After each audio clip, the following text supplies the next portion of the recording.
The word poor didn't just leave her mouth, it landed like a verdict. They were standing in the tiny kitchen of their rented apartment, the kind with peeling paint near the window and a fridge that hummed louder than it cooled.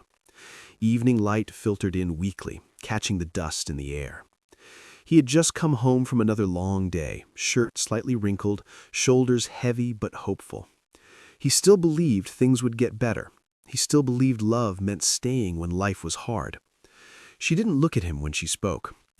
"I can't do this anymore," she said, arms folded tightly across her chest like she was holding herself together or holding herself back. "I didn't sign up for this life." He laughed at first, a small, confused breath of a sound. "What life? It's temporary. I told you, the promotion."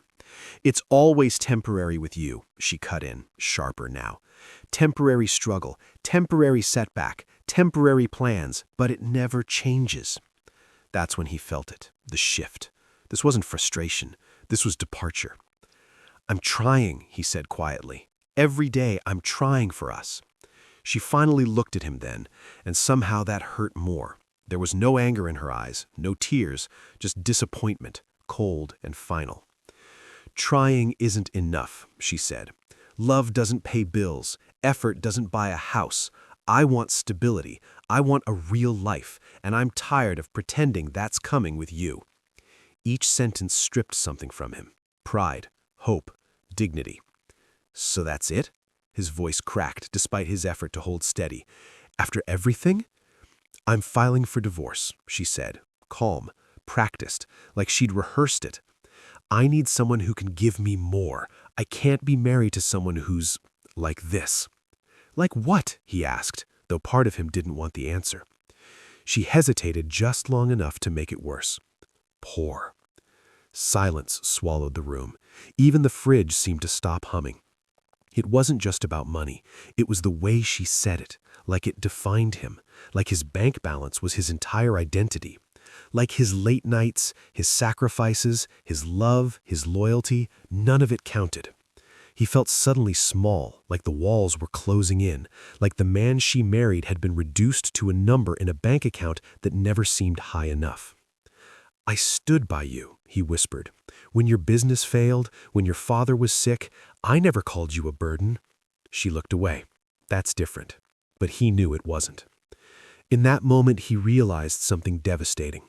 She hadn't fallen out of love that day. She'd been measuring him for a long time, and he had finally come up short. She walked past him toward the bedroom, already emotionally packed and gone. He stood alone in the kitchen, staring at the worn floor tiles, feeling the weight of a word echo in his chest. Poor. Not just in money, poor in worth. The apartment felt different after she left. Not quieter, heavier. Every object seemed to remind him of what he had lost and what he apparently wasn't worth. The second coffee mug stayed untouched in the cabinet. Her side of the closet hung open and empty, like a missing tooth he couldn't stop noticing. The divorce papers came fast, colder than her voice had been. Clinical words reducing years of love into signatures and dates. He signed them at the same kitchen table where they used to share late-night meals and future plans. His hand shook, not because he still thought she would come back, but because he finally understood she had already left long before the paperwork. The weeks that followed were the lowest point of his life. Work wasn't going well. The promotion he had hoped for went to someone else, someone more stable, his manager said. Bills stacked up on the counter. He started skipping meals without admitting to himself that it was because money was tight. Sleep became a stranger. Some nights he just lay on the couch staring at the ceiling, replaying her words over and over. Poor. It followed him everywhere. On the bus, at work, in the grocery store when he put items back on the shelf after checking the price. It stopped being something she said and started becoming something he believed. Friends faded too. At first they called to check in, but conversations grew awkward. They didn't know what to say, and he didn't know how to explain the kind of pain that makes you question your entire value as a human being. Eventually the calls slowed. Invitations stopped. His world shrank to work, home, and silence. One evening, he found himself sitting in the dark. Electricity cut off because he'd missed a payment.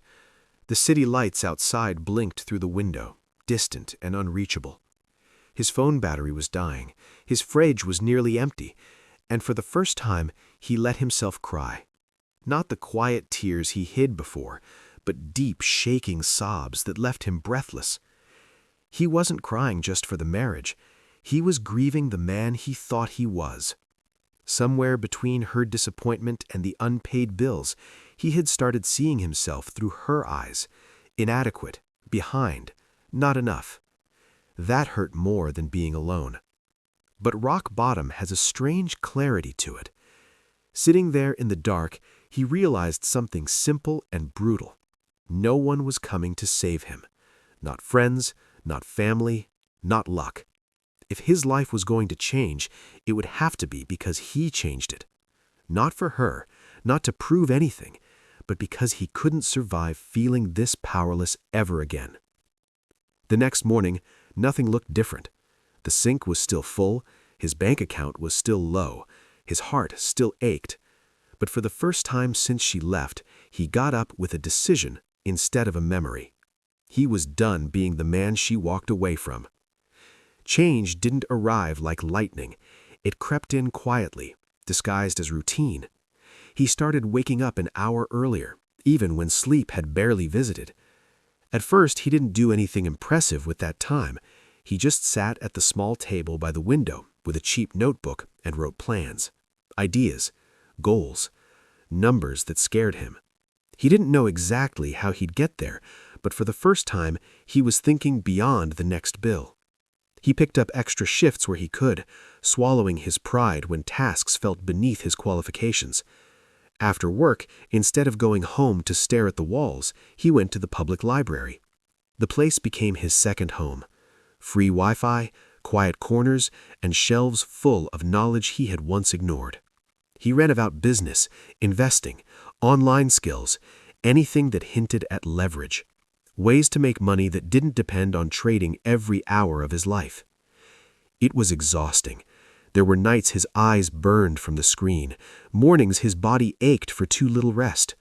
More than once he wondered if she had been right about him, if he really was just average. But every time that thought surfaced, it triggered something different now.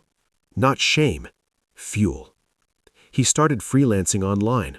Clumsy at first, small jobs that paid almost nothing, clients who disappeared, mistakes that cost him time he couldn't afford to lose. But he treated every failure like tuition. He learned how to negotiate, how to market himself, how to deliver better work faster. Slowly the payments got a little bigger, then steadier. Months passed, then a year. He moved out of the old apartment into a slightly better one. Nothing fancy, but clean, bright, and fully paid on time. The first night there, he stood in the middle of the empty living room and felt something unfamiliar. Not happiness exactly, but progress. Proof that he wasn't stuck. He stopped talking about his plans to people. Early on, he'd shared his goals and gotten polite nods, doubtful smiles. Now he kept everything private. His growth became silent, almost secret. While others saw an ordinary guy working long hours, he was quietly building assets, learning about investments, putting every extra rupee and dollar to work instead of letting it sit. There were still setbacks, a bad investment that wiped out months of savings, a client who vanished without paying. Days when loneliness hit so hard he had to step outside just to breathe. But he didn't spiral the way he used to. The pain was no longer a signal to stop. It was part of the process. Year 3 was the turning point. One of his side projects, the one he almost quit twice, started gaining real traction. Money that once took months to earn began coming in within weeks, then days. He reinvested almost all of it, resisting the urge to celebrate too early. Discipline replaced desperation. By year 4, the numbers in his accounts no longer matched the man who had once had his electricity cut off. But the biggest difference wasn't financial. He didn't hate the word poor anymore. Because he knew now it had never described his future, only his starting point. It was supposed to be an ordinary drive. Late afternoon sun spilled across the highway, warm and golden, the kind of light that made the world look softer than it really was. His hands rested easily on the steering wheel, the low hum of the engine beneath him smooth, controlled, powerful.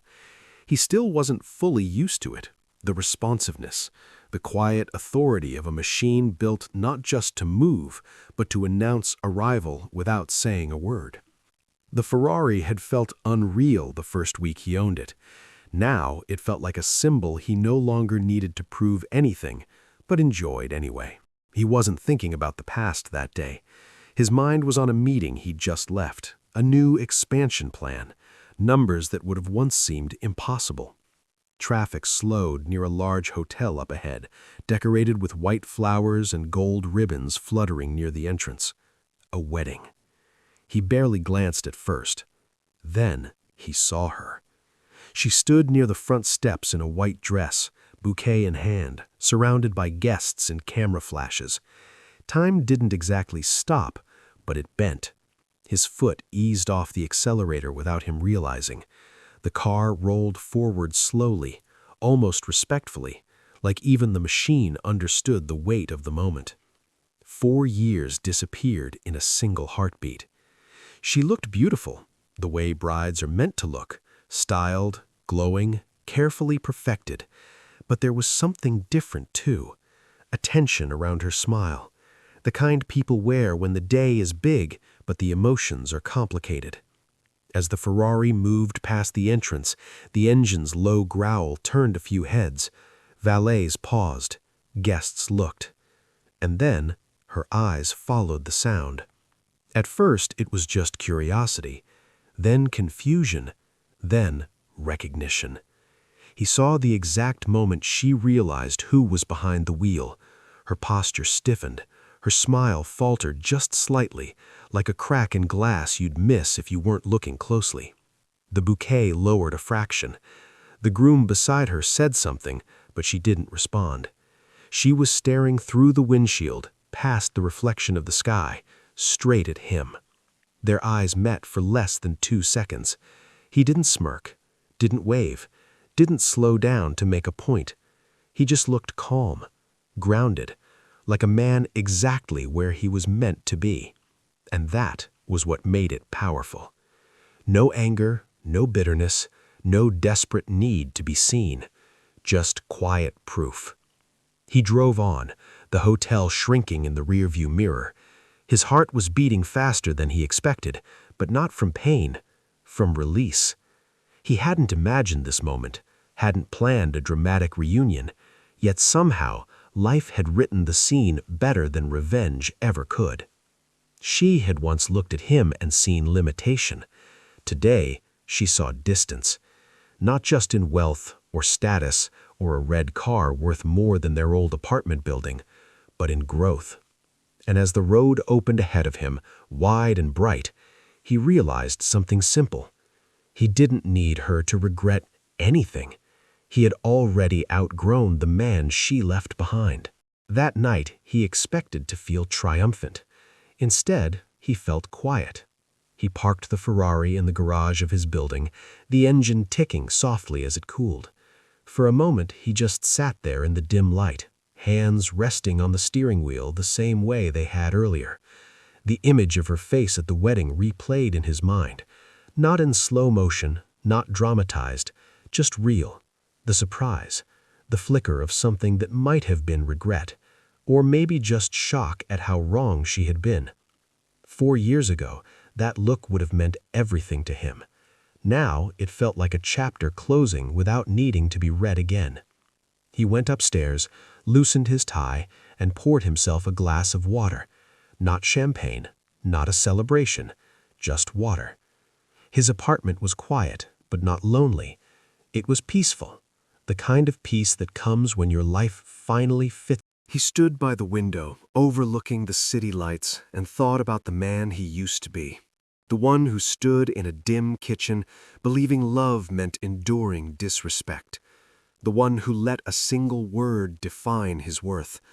The one who thought losing her meant losing his future. He didn't hate that version of himself. He felt grateful for him, because that man had been broken enough to change. His phone buzzed on the counter, pulling him from his thoughts. A message request, a name he hadn't seen in years. Her. He stared at it for a long moment before opening it. "Hi, I know this is unexpected. I saw you today.